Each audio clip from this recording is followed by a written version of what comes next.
Bonjour à toutes et à tous, bienvenue, c'est Smart Impact, l'émission de la RSE, responsabilité sociale, sociétale et environnementale des entreprises. Et voici le sommaire. Mon invité aujourd'hui, c'est Lionel Lemot, le président d'Aqua Asset Management. On verra comment soutenir la transition écologique à grande échelle en prenant notamment l'exemple de la levée de fonds de Boucle Énergie pour développer l'autoconsommation solaire.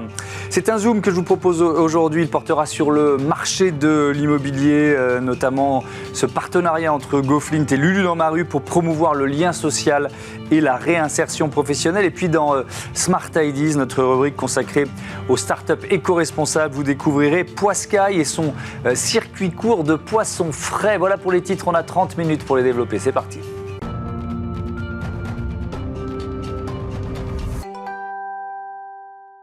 Bonjour Lionel Lemot, bienvenue. Bienvenue, merci. Vous êtes donc le président d'Aqua Asset Management, c'est une société de gestion engagée dans l'investissement durable. Vous avez l'ambition d'être un acteur de référence de la décarbonation de notre économie. Ça veut dire quoi ça concrètement ? Ça veut dire que Aqua Asset Management, en tant que société de gestion, gère des fonds dont la volonté, l'intention, l'ambition est de flécher l'épargne vers des entreprises qui participent à la décarbonation de l'économie, qu'il s'agisse de production d'énergie renouvelable ou d'acteurs engagés dans des produits et des services qui participent à cette décarbonation. Oui. Est-ce qu'il y a des secteurs ? Dans quel secteur les investissements de notre entreprise se concentrent en quelque sorte ? Alors, globalement, aujourd'hui, on a une concentration qui est sur des sujets liés à l'énergie. On est investisseur de référence dans Evergas, un acteur du biogaz, production d'énergie à partir de déchets organiques. Ouais. On est également actionnaire d'Everwatt, qui produit du solaire en autoconsommation collective et individuelle. Donc ça, c'est deux secteurs qui sont quand même focalisés sur l'énergie. On est également présent dans la mobilité lourde hydrogène, et avec une extension vers la production de la molécule. Donc voilà, des sujets assez énergétiques, mais on commence déjà à partir vers l'usage avec Safra, dont on est actionnaire depuis maintenant près d'un an et demi. Donc producteur de bus hydrogène et spécialiste du rétrofit d'autocars. Mais on a également des participations dans des métiers un peu différents, tels que la gestion durable des forêts avec Everwood, ou également l'éco-emballage avec la Paper Factory. Donc on couvre un certain nombre de secteurs qui tous participent à la décarbonation. Ouais. Votre modèle, il repose à la fois sur une structure de capital d'investissement et sur un fonds coté transition Evergreen. Pourquoi vous avez fait ce choix ? Qu'est-ce que ça vous apporte ? Alors, ça nous apporte deux choses. La première, c'est que pour s'inscrire dans la durée et pour être capable à la fois d'accompagner des investissements en capital, mais aussi en temps, avoir un horizon de temps figé, comme souvent dans des fonds, 5 ans, 7 ans, 10 ans, ça peut être un sujet, ça peut être un frein. Il se trouve que moi, je suis le deuxième actionnaire, deuxième souscripteur du fonds. Donc, pour moi, finalement, c'est un sujet en tant qu'investisseur. Et donc, je considère qu'avoir un temps plus long, donc là, en l'occurrence, c'est un fonds Evergreen, ça donne une capacité à s'inscrire dans la durée, ce qui ne veut pas dire qu'on ne va pas vendre des entreprises dans des horizons de temps à définir. Mais on a cette liberté à l'acquisition et au désinvestissement que n'offrent pas des fonds de capital investissement enserrés dans un format 5, 7, 10 ans. Comment vous choisissez les entreprises que vous financez ? Est-ce que il y a une ambition de changer un modèle économique dans un secteur ? Est-ce que ça va jusque-là, d'une certaine façon ? Alors, ça va jusque-là pour une raison simple, c'est que aujourd'hui, quand vous parlez de décarbonation et de transition écologique, c'est un peu comme la transition digitale il y a 10 ou 15 ans. Je ne sais pas si on est en 2003 ou 2005 de la transition, mais on est à des moments de rupture forts. On le voit, des ruptures des modèles, des ruptures des modes de consommation, des modes de vie. Et donc, à un moment donné, il faut forcément avoir une vision entrepreneuriale, parce qu'en fait, ces disruptions, elles seront captées par des nouveaux venus. Nous, notre vision, c'est pas forcément d'identifier des sujets que vont nous présenter des banques d'affaires, mais plutôt d'identifier des thématiques sur lesquelles ensuite on va identifier des entreprises qui vont constituer la base de nos investissements. Evergas, il y a quelques années, on a investi dans un bureau d'études qu'on a progressivement transformé en opérateur, parce que notre vision, c'était que sur le biogaz, il fallait être un opérateur intégré. Sur le solaire, notre vision, c'était que l'autoconsommation collective individuelle allait être un sujet majeur. Pareil, on a commencé par un bureau d'études et ensuite avec la croissance interne, la croissance externe, on a construit l'objet Everwatt. Donc on a une logique de co-construction de nos projets. Presque de faire émerger des acteurs industriels, c'est ce que j'entends dans ce que vous nous dites. Tout à fait. Oui. On a cette vision entrepreneuriale et industrielle de nos investissements. Ça veut dire aussi participer à la création de nouvelles filières, parce que c'est ça aussi ce à quoi on est en train d'insister. Alors, c'est évident qu'on ne peut pas, et on en parlera peut-être tout à l'heure, puisqu'on est aussi à l'initiative d'un forum qui reprend ces principes, c'est-à-dire une vision très écosystémique. La transition écologique, elle a ce site particulier qu'elle est très matérielle, c'est la différence avec la transition digitale. Ouais. Et comme elle est très matérielle, ça génère des investissements sur des territoires donnés, et donc ça va impliquer beaucoup de parties prenantes, les fameux stakeholders à l'anglo-saxonne. Et ces parties prenantes, si vous les intégrez au tout début, vous avez plus de chances de faire aboutir des projets d'entreprise. Et donc, nous, notre vision, c'est qu'il faut faire partie de ces écosystèmes. Alors, des fois, juste les accompagner. Mais, par exemple, dans le biogaz, on a été jusqu'à accompagner la création d'une association qui s'appelait la Biogaz Valley, qui faisait la promotion du secteur auprès des décideurs publics, des décideurs privés. Donc, on a cette vision, on fait partie d'un tout et on est prêt à accompagner ces écosystèmes. On va prendre un exemple, c'est la levée de fonds de Boucle Énergie. Pourquoi vous avez choisi de les accompagner ? D'abord, c'est quoi Boucle Énergie ? Alors, Boucle Énergie, on est dans le solaire, dans l'autoconsommation solaire dont on parlait. C'est une filiale à 100% de Everwatt qui a plusieurs métiers tournés autour de l'autoconsommation individuelle, collective.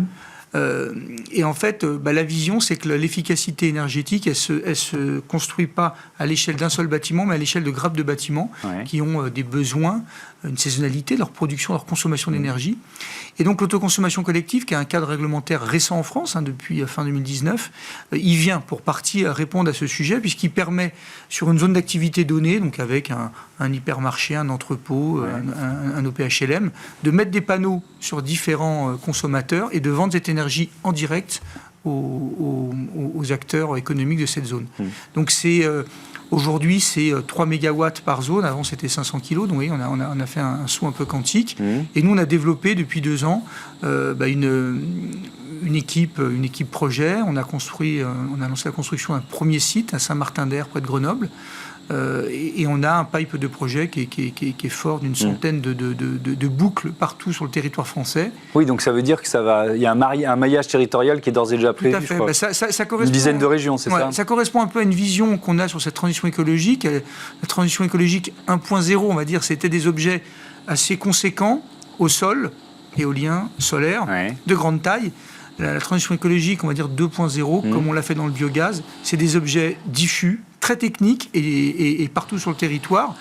Et donc, quand vous avez une seule boucle, c'est pas spectaculaire. Quand vous en avez 100, c'est 100 fois 3 mégawatts.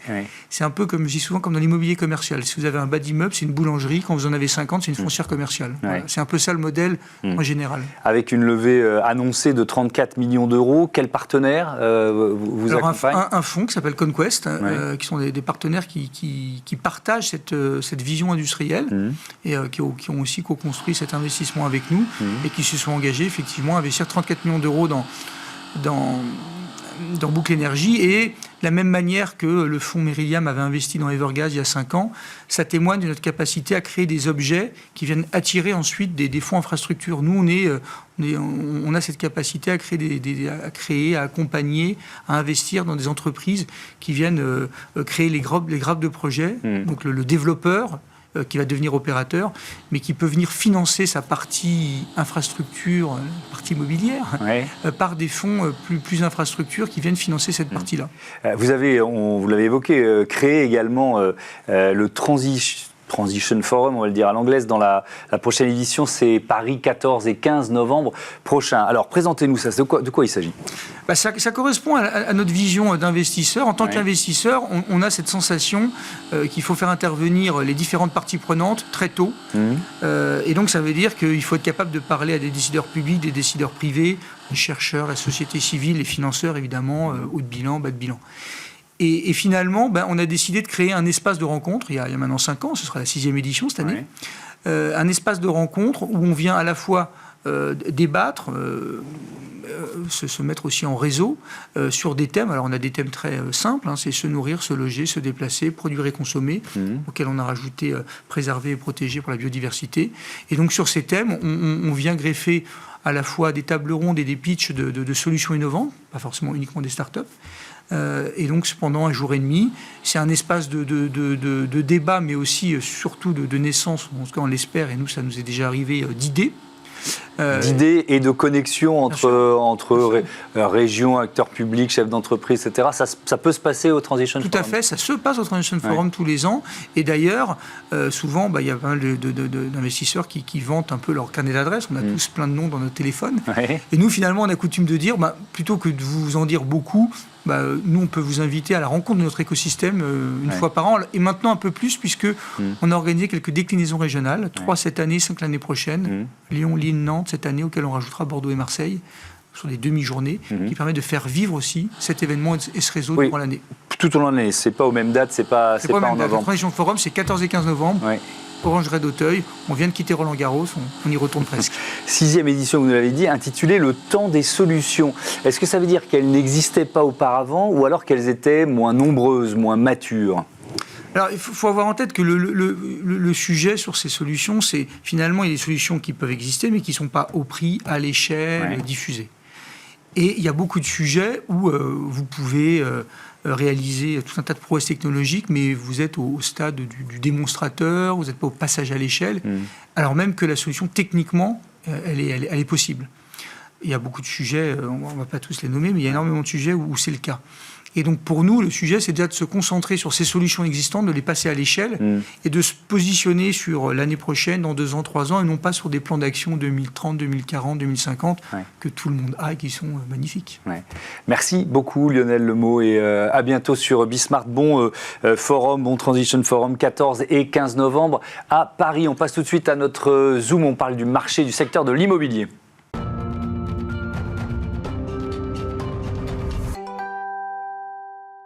Le Zoom de ce Smart Impact, il est consacré à l'immobilier responsable avec Jérémy Scherer. Bonjour, bienvenue. Bonjour. Vous êtes le cofondateur de GoFlint, plateforme immobilière de proximité. Présentez-nous GoFlint. Oui, tout à fait. GoFlint, en fait, est né à la sortie du Covid. On a fait une constatation. En fait, on s'est aperçu qu'effectivement, l'immobilier, ça représente aujourd'hui 48 millions de tonnes de CO2.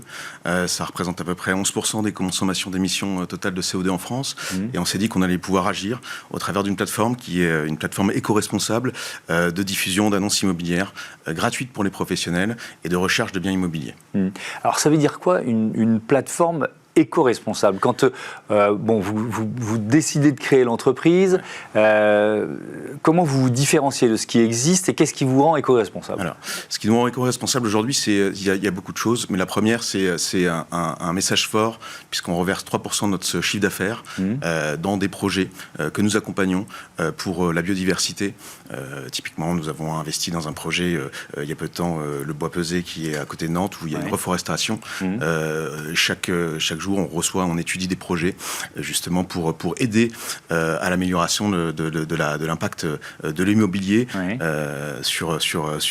Donc ça, c'est une forme de compensation quand on participe à des programmes de déforestation, mais le fait de consacrer effectivement 3% de son chiffre d'affaires, ça veut dire que projet par projet, vous allez décider presque année après année en quelque sorte. Oui, tout à fait. Ça veut dire que voilà, on va avoir ce fonds qu'on va mobiliser, qu'on va investir. Il faut savoir qu'en plus ces 3%, on investit au nom aussi de nos clients. C'est-à-dire que nos clients, qui sont les agents immobiliers et les mandataires, parce qu'aujourd'hui GoFlint, c'est quand même un agent immobilier sur 5 qui diffuse sur GoFlint. C'est aujourd'hui une croissance avec 80% d'annonces en plus sur 2023, 300% d'audience en plus. Et tous ces marqueurs-là, en fait, on veut recentrer en fait l'agent immobilier et dire qu'aujourd'hui l'agent immobilier est au cœur aussi du projet d'éco-responsabilité et de l'immobilier éco-responsable. Et c'est important pour nous parce que du coup, ça nous permet de le mettre en avant. Oui, évidemment. Et ça veut dire que vous avez déjà en tête d'autres projets. Là, il y a un premier projet autour de Nantes, donc on parle de reforestation. Ça peut être dans plein d'univers ou de... Dans plein d'univers et dans plein d'éléments différents. On étudie par exemple des accompagnements de fermes, s'il vous plaît, si vous voulez, par exemple, de se dire voilà, aujourd'hui, par exemple, nous avons une ferme qui a un impact fort au niveau du CO2, comment est-ce qu'on peut les accompagner, donc par des financements, et c'est au travers de ces 3% qu'on va pouvoir cofinancer en fait des fermes dans une transition écologique. Et ça, c'est un marqueur important pour nous dans notre formation. Et puis au-delà de ça, c'est aussi tout l'écosystème qu'on va mettre en place au travers de nos partenaires. Et on cherche justement des partenaires qui partagent les mêmes valeurs, qui ont en tout cas une adhésion à ces valeurs écologiques qui sont fortes au travers de Flint. Et cette idée de effectivement transformer un peu le secteur de l'immobilier. Alors justement, parmi ces partenaires, il y a une entreprise qui s'appelle Lulu dans ma rue, qui est une entreprise d'insertion par le travail indépendant. C'est une conciergerie de quartier en quelque sorte. Vous venez de signer un partenariat. De quoi il s'agit ? Oui, tout à fait. Effectivement, en fait, c'est un rapprochement assez naturel finalement on s'est retrouvé avec Lulu dans ma rue. Lulu dans ma rue, effectivement, c'est une conciergerie de quartier qui est aujourd'hui à Paris, à Lyon, qui va bientôt ouvrir à Lille. L'idée de Lulu dans ma rue, c'est de recentrer un peu sur l'humain. C'est-à-dire qu'effectivement, aujourd'hui, il y a beaucoup de choses qui se passent sans le contact humain et sans l'échange. Et eux veulent remettre ça au cœur du jour avec du coup ce qu'ils appellent des Lulus qui sont des personnes qui peuvent être en recherche d'emploi et qui vont pouvoir aider, par exemple, dans le cadre d'un déménagement, dans le cadre de repeindre un appartement, tout un tas de services informatiques. Et c'est vrai que ces valeurs-là, si vous voulez, de l'humain et de recentrer sur l'humain, correspondent exactement à GoFlint, puisque GoFlint, finalement, on va participer avec les agents immobiliers. Donc, on va dire aux agents immobiliers, vous pouvez vous servir de Lulu pour faciliter aussi vos transactions. Ça va vous apporter des services complémentaires et puis vous allez pouvoir faciliter vos ventes. Et c'est vraiment tout ça qu'on veut mettre en place au travers de GoFlint et au travers de l'écosystème. Avec dans la mission en quelque sorte de Lulu dans ma rue, cette idée de créer du lien social à dimension d'un quartier. Je pense que c'est vraiment important. Il s'installe quartier par quartier dans les villes. Comment des agents immobiliers peuvent participer à retisser le lien social, justement? Les agents immobiliers sont au cœur du lien social. C'est-à-dire que le logement, si vous voulez, c'est un élément fort. Chacun cherche un logement. On est toujours à la recherche d'un logement et on fait souvent appel à des agents immobiliers, effectivement, qui sont au cœur des quartiers. C'est eux qui connaissent aussi les commerçants, c'est eux qui connaissent les écoles, qui peuvent conseiller sur les restaurants, qui peuvent conseiller sur toute la vie d'un quartier. Et donc, si vous voulez, c'est assez naturellement qu'ils cherchent aussi des relais, et c'est pour ça qu'on apporte Lulu dans ma rue et qu'on leur dit utilisez cette entreprise qui est Lulu dans ma rue. Pour deux raisons aussi, c'est parce que si vous voulez, un agent immobilier, le RSE pour lui, c'est aussi quelque chose qui est un peu obscur. Et ça peut être obscur ou un peu vaste. Ou un peu vaste. On se dit, ça nous dépasse. Ça nous dépasse complètement. Voilà, c'est des individus. Et si vous voulez, au travers de GoFlint et du partenariat aussi du dans ma rue, on veut recentrer aussi ça. En leur disant, écoutez, il y a des choses qui se passent autour de chez vous, mettons tout ça ensemble et allons, nous, tous ensemble, vers Vous dites que vous voulez créer une sorte de réseau de partenaires qui ont les mêmes principes. Est-ce que c'est une prise de conscience? Parce que vous dites on sort du Covid, on crée GoFlint. Est-ce que c'est une prise de conscience relativement récente dans le secteur de l'immobilier? Je pense que c'est une prise de conscience relativement récente, effectivement. L'immobilier, aujourd'hui, on en parle beaucoup. Aujourd'hui, j'ai envie de dire, c'est le sujet majeur, puisque avec toutes les réformes qu'il y a eu aujourd'hui avec le DPE, depuis le 1er janvier 2023, ce sont des éléments forts. Mais c'est vrai qu'il commence à avoir une prise de conscience dans le marché immobilier et dans l'immobilier même, en disant, aujourd'hui, nous sommes aussi pollueurs. Et puis, c'est surtout aussi ce qu'on souhaite au sein de GoFlint, c'est amener aussi les gens, quand ils consultent aussi les annonces, puisqu'on était les premiers à mettre une consultation par habitation verte, c'est de leur amener aussi à prendre conscience de ça, en disant, à titre individuel, je peux aussi, moi aussi, contribuer, je peux, moi aussi, faire que les choses s'améliorent. Alors, je ne peux pas forcément tout changer, mais c'est aussi à mon échelle le faire. Et comment est-ce que je peux le faire? Et avec GoFlint, on va leur apporter des solutions, on apporte des solutions aux agents immobiliers qui vont aussi contribuer justement à prêcher les bonnes paroles et puis à... Alors justement, vous l'évoquiez, ce DPE, ce diagnostic de performance énergétique qui va devenir obligatoire. Alors, niveau de performance énergétique par niveau de performance énergétique. Les appartements, les maisons sont classés de A à G, c'est ça, je ne sais plus quelle était la dernière lettre.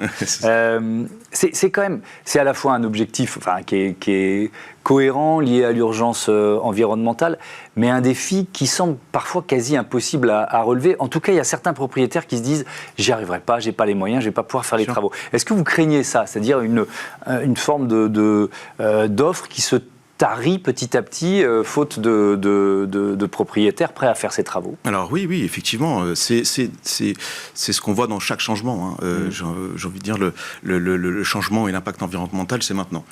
Et donc effectivement, les décisions qui sont prises aujourd'hui peuvent avoir un impact immédiat. Donc effectivement, on va dire à court terme, il y a des propriétaires qui ont peur, il y a des propriétaires qui vont pas vouloir faire les changements, qui vont pas savoir comment les faire. Et c'est pour ça qu'il y a des plateformes justement qui sont là pour les accompagner, pour les aider, pour les pousser, pour les rassurer aussi, en leur disant que ça c'est possible et que effectivement c'est compliqué, mais qu'on peut y arriver. Avec cette annonce récente là, par le gouvernement d'un coup de pouce financier à MaPrimeRénov', 300 millions d'euros supplémentaires, notamment pour les accompagnateurs Rénov', ça va permettre peut-être effectivement aux plus modestes de se lancer dans des travaux. Déjà, il fallait simplifier MaPrimeRénov'.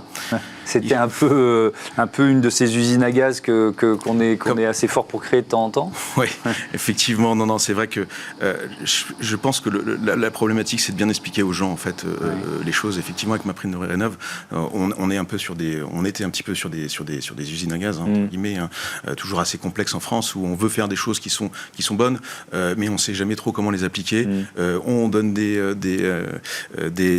aides et puis après on laisse les gens un petit peu se débrouiller. Donc là, c'est vrai que le message est un peu plus fort en disant voilà, on va augmenter les aides sur MaPrimeRénov', mais je pense que ce qui est important, c'est surtout de dire aux gens voilà, vous pouvez être accompagné aussi par des entreprises, et des entreprises ont pris conscience aussi de cet impact. Mais il y a une question de capacité du secteur. Alors là, c'est le bâtiment, mais le bâtiment qui est un de vos partenaires privilégiés évidemment, de fournir, de suivre, parce qu'il n'y a pas assez d'artisans qui sont formés ou j'allais dire assermentés, en tout cas estampillés rénovation environnementale. Donc le gouvernement dit objectif 200 000 rénovations globales en 2024. On était à 66 000, j'ai regardé, l'an dernier, en 2022. Oui, c'est ça.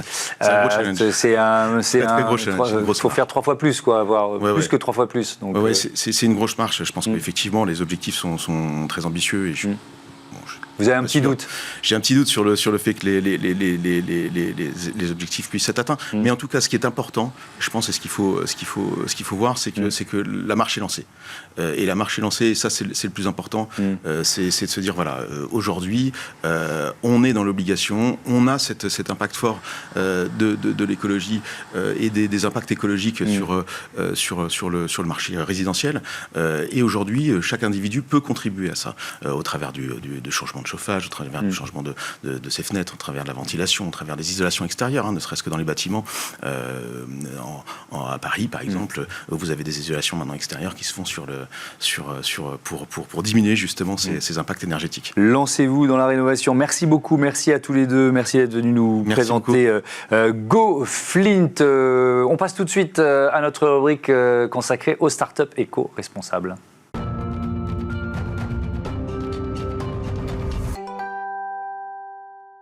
Smart Ideas avec Charles Guiriec, le fondateur de Poiscaille. Bonjour. Bonjour, j'espère que vous avez la pêche. Bah ouais, on essaye. Vous l'avez créé en décembre 2014. Oui. C'était quoi l'idée de départ? Racontez-moi tout ça. L'idée, c'est l'inspiration du panier de légumes en disant faisons pareil avec le poisson. Oui. Chez Poiscaille, donc on achète en direct des pêcheurs pour vendre aux consommateurs du poisson frais, durable et éthique. Alors comme tous les gens qui vendent du poisson, mais sauf qu'on a voulu étayer ces valeurs fortes par des critères précis. Quand je vous parle de durabilité, par exemple, je vous parlais uniquement de techniques douces, de navires qui font 12 mètres maximum. On vend que du poisson français, on vend pas de poisson d'élevage. La fraîcheur est garantie par un délai de 72 heures max entre la pêche à bord du bateau et la remise au consommateur. Et on paye les pêcheurs 20% de plus que le marché au minimum. Okay. Comment on tient un modèle économique avec autant de défis à relever? Par la détermination et par la passion. Moi, je suis un fan de pêche à la base, puis j'ai fait toute ma carrière là-dedans.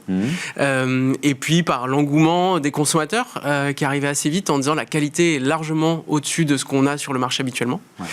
Et derrière, par l'engouement des pêcheurs qui nous disent, en fait, grâce à vous, je peux me permettre de pêcher moins. Parce que, en fait, comme vous me garantissez des prix fixes toute l'année plus élevés que le marché, en fait, je peux prendre à un moment la décision de ne pas sortir en mer demain parce que la météo est un peu limite, etc. Et donc, c'est vraiment ça la motivation de Poiscaille, c'est de dire, grâce à une meilleure rémunération, les pêcheurs pourront vraiment pêcher moins. Et ça commence à se voir. Alors ça, c'est un modèle d'abonnement ? C'est ça, on s'inscrit sur poiscaille.fr. Ouais. On peut choisir à la semaine, à la quinzaine ou au mois de recevoir ce qu'on appelle un casier de la mer qui fait un repas pour 2 à 3 personnes. On va pouvoir changer sa date si on n'est pas là. On va pouvoir arrêter son inscription quand on veut. Donc c'est le plus flexible et le plus libre possible. Et puis après, on va choisir le contenu de son casier l'avant-veille pour aller le récupérer. Après, dans un commerce partenaire, il y en a 1500 partout en France, essentiellement des épiceries bio, direct producteurs, où le poisson en général manque. Vous dites pêche 100% française, ça semble du bon sens, sauf que c'est pas si évident que ça. Dans le poisson consommé en France, il y en a combien qui viennent de pêcheurs français ? À peine un tiers de ce qu'on mange en produits de la mer, donc si on inclut les coquillages, les crustacés, est produit en France. Et si on regarde le poisson, ça monte quasiment à 80% d'import. Alors ça peut venir d'Europe, mais ça peut venir aussi beaucoup plus loin. Le saumon vient de Norvège en majorité, et après ça peut venir d'encore plus loin. Comment vous garantissez la livraison de poissons frais ? Il doit y avoir un petit défi logistique quand même derrière ça. Il y a un défi logistique, mais c'est grâce aussi à cette inscription en avance. C'est-à-dire que nous, on connaît les volumes qu'on va pouvoir livrer.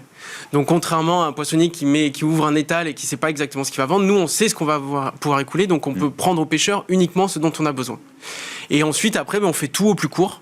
En disant voilà, la pêche du dimanche elle part le mardi, la pêche du lundi elle part le mercredi, etc. Pour le consommateur, ça fait un choix qui est peut-être pas aussi pléthorique que sur un étal, mais si on va avoir cette garantie de fraîcheur, de techniques de pêche vertueuses et de bonne rémunération de producteurs, on n'a pas trouvé de meilleure solution. Poiscaille a levé 8 millions d'euros, c'était au mois d'octobre dernier, il y a à peu près 6 mois. Avec quel objectif ? L'objectif, c'est d'aller atteindre 50 000 abonnés. Aujourd'hui, on a 20 000 abonnés actifs chez Poiscaille. 50 000, ça nous permettra de toucher 10% de la flotte française. Donc aujourd'hui, on a 250 pêcheurs partenaires qui bénéficient des bons prix de Poiscaille toute l'année. L'objectif, c'est de dépasser les 500 pour voir l'impact sur leur activité, voire sur l'état des stocks. On se dit que Poiscaille est peut-être un peu la solution à la surpêche. On aimerait bien le démontrer avec les scientifiques qui commencent à s'intéresser à nous.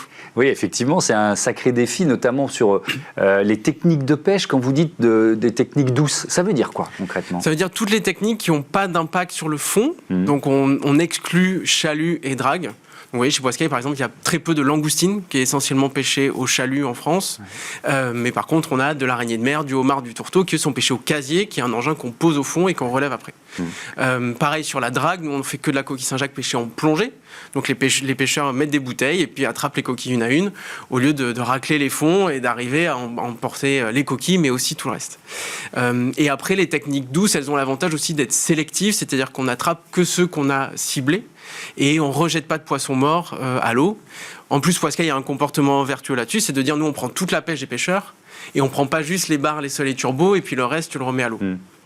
Et donc ça permet d'éviter tous les rejets que peuvent générer les autres techniques de pêche. On en parlait avec les invités précédents, l'impact de l'inflation sur un modèle comme le vôtre, vous le ressentez ? Il y a peut-être un peu moins de consommateurs oui, on le ressent. Faire cette démarche. Nous, on a dû augmenter les prix chez Poiscaille en fin d'année, parce que sinon ça passait pas à terme. Donc, et on sent plutôt les commerces partenaires qui, eux, voient moins de consommateurs, essentiellement des commerces bio, on entend le bio qui patine un peu. Mais par contre, on sent qu'il y a quand même encore un déficit d'offres dans le poisson frais, hors des supermarchés. Donc le marché, il est encore là. Et les consommateurs qui ont envie de s'impliquer et de financer la transition avec leur consommation, je pense qu'il y en a encore un petit peu. Il y en a encore évidemment beaucoup. Merci beaucoup Charles Guiriec, et on souhaite évidemment bon vent à Poiscaille et à vos pêcheurs partenaires. Voilà, c'est la fin de ce numéro de Smart Impact. Merci à toutes et à tous de votre fidélité. À demain.